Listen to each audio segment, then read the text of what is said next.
So today we're going to go ahead and make a little switch panel using Lightburn and our Omtech 60. To begin, we open Lightburn.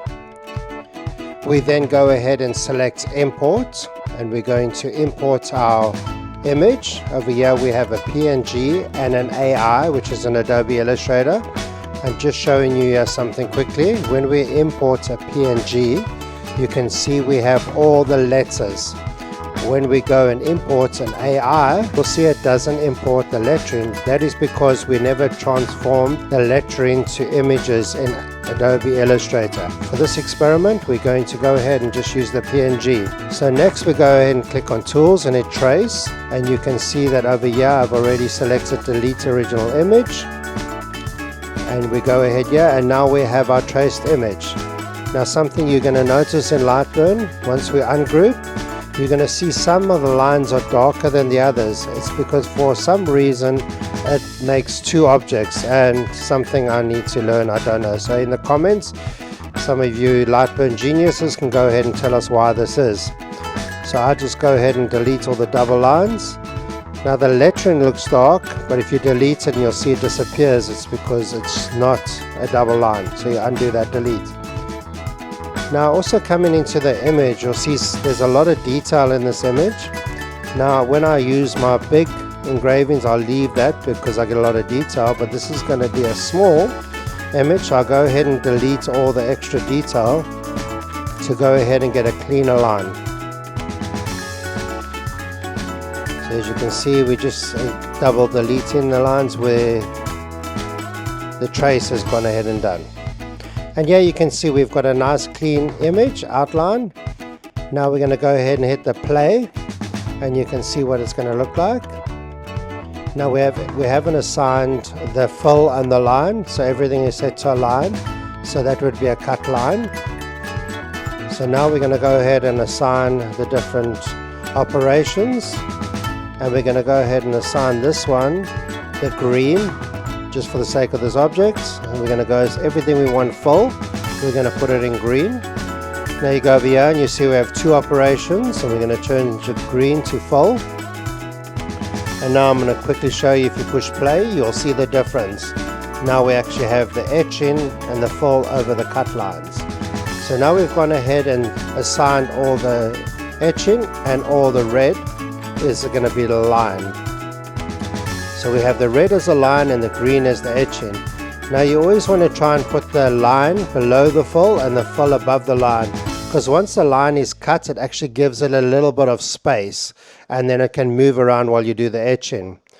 So now we've got all the fill and the line, and we've gone ahead and set our settings, and we've put the line below the fill. And our settings are going to be full 250 speed and 30 power, and the line is going to be 70 speed and 80 power. And now you can see we've got the line below the fill, so we don't have the movement when we do the engraving. So now everything is now set up, we're happy about it. We go and hit the play button again, and we can see everything is exactly how we're going to be wanted done. We go ahead and close that. The last thing that we need to do is we want to run a frame just to make sure that our plexiglass is, and the laser is going to cover the plexiglass and not run over, and also be in the position we want it. Then we want to make sure the water chiller is on and set correctly, and we also want to make sure that we are venting. We also want to make sure that the measurement between the laser and the plexiglass is correct. Once we have this all set, we go ahead and close the door of our Omtech 60. A wonderful machine, I'm so happy with this machine. And we're going to go ahead and push the start button. So we hit the start button, and now we can see and watch the laser doing its magic and cutting the plexiglass. And there the laser goes. You can also follow the work of the laser on the little screen on the Omtech 60. And now the magic is done, and we go ahead and see our final product. And here you can see the laser has cut the plexiglass screen. We lift it up gently, and we see all the little pieces will fall out.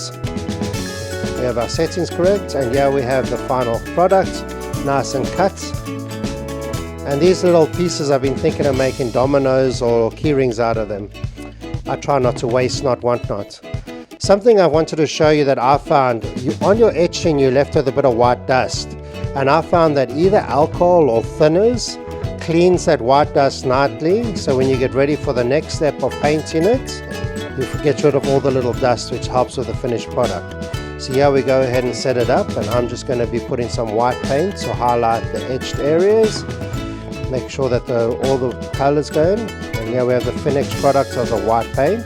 We're now just going to take some 3M Scotch Brite and just give it a light scuff in so that the black paint sticks nicely to the product.